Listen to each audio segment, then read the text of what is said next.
Good morning, it's Archivist David Thomas at the Cornwall Record Office here in Truro.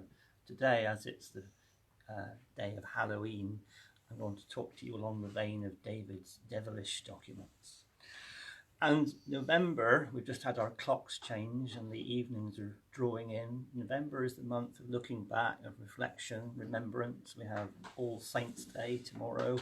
We have All Souls' Day on the 2nd of November. And of course, we have Remembrance Sunday on the 11th of November. And if you go back into medieval England, the Feast of All Saints was known as All Hallows. And that was the name for All Saints' Day. So the evening before, the day before All Saints' Day, was the eve of All Hallows. On the table, we have a really early document, which is the earliest reference I can trace in the archive to the Feast of All Halloween, and that meaning the Feast of All Saints. This is dated the 6th of July, 1470, where Lord Dinham is making provision for his son's money after his death, and money was to be put in a great chest in Exeter Cathedral, and the Feast of All Saints is one of the days where any excess of the money was to be laid up for him when he became 21 years of age.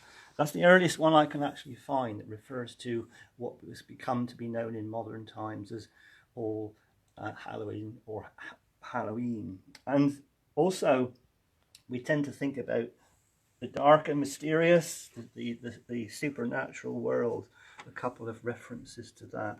This is a letter dated the 1st of January 1945, where the Reverend Jennings here in Truro at Kenwyn Vicarage is writing to the Reverend Young up at Millbrook Vicarage.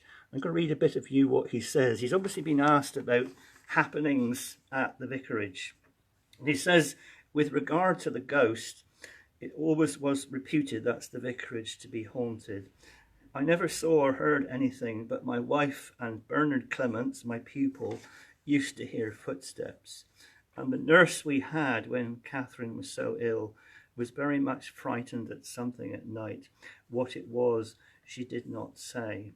And then he goes on, and further down the letter, the vicarage was built where a cottage had stood, where people practiced black magic. Interesting letter from the middle part of the 20th century. And then the late Ashley Rowe, who wrote a lot of articles at one time in the West Briton newspaper, refers to some events here in Truro in 1821. I'm going to read it verbatim so you get a picture of what's going on. 1821, Truro was going through a period of expansion. Lemon Street had taken shape and streets each side were stretching out in the fields. The house in Carclew Street was used as the armoury of the Devon and Cornwall miners' militia. The armourer, Sergeant Ashburn, residing at the premises with his family, and Sergeant Major Candy lived next door.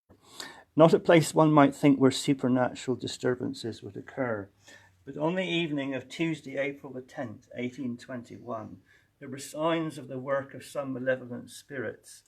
Stockings out to dry were found to have been removed to the adjoining yard. Gooseberry bushes and plants in the Sergeant Major's garden were torn up.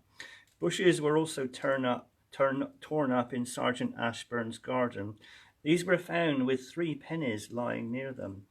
Next morning, Ashburn's son, Tom, found needles scattered under the window.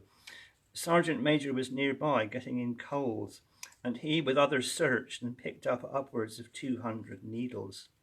That evening, Ashburn heard the breaking of glass and ran to the door. It was his windows that had been broken by stones, but he could not discover whence they came. Several panes were smashed, not only in the armoury, but also in the house of the Sergeant Major. Other officers resident in the town came up and saw stones strike the houses and were even hit themselves. This continued all night, and the people of the neighbourhood came to the conclusion that as no mortal could be found throwing the stones were thrown by no mortal hand. Interesting little story there from Truro in 1821.